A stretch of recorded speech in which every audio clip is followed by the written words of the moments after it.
is history of knowledge? Is it, as some see it, a more inclusive and globalized version of the history of science? Is it an encyclopedic project? Is it part of the history of philosophy? Is it a meta framework that investigates the boundaries of different fields of knowledge? It can be all of these things.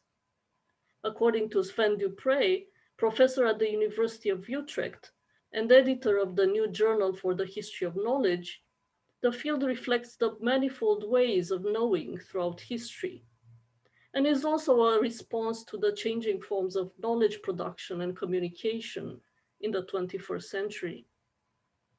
I'm Joe Hedesan from the University of Oxford, and together with Dana Jalobeanu from the University of Bucharest, we would like to invite you to our upcoming discussion with Sven Dupre on history of knowledge, Friday, 25th of June. What is history of knowledge?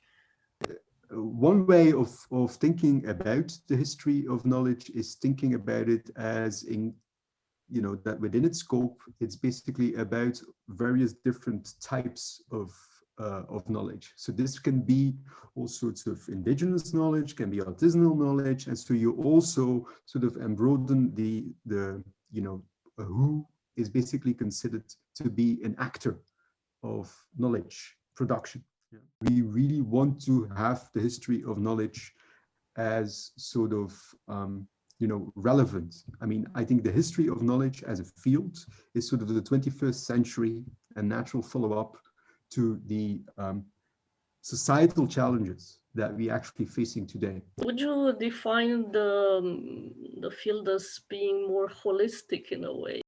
I think it's certainly holistic in the sense that it embraces, I mean, quite different ways of knowing. Yeah.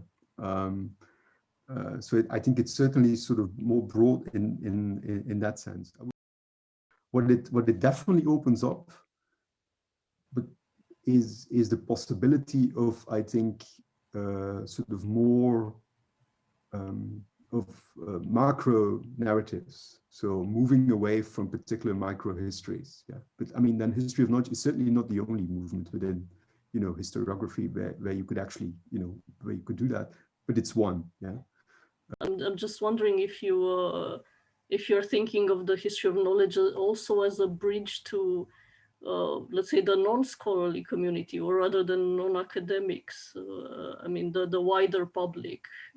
I do think that sort of rebuilding or the history of knowledge can actually be that sort of bridge, in a sense, to that broader public, because the broader public is interested, I think, in these major, challenges of our time, whether that's the climate crisis or whether it's the problem of truth in social media and that sort of thing.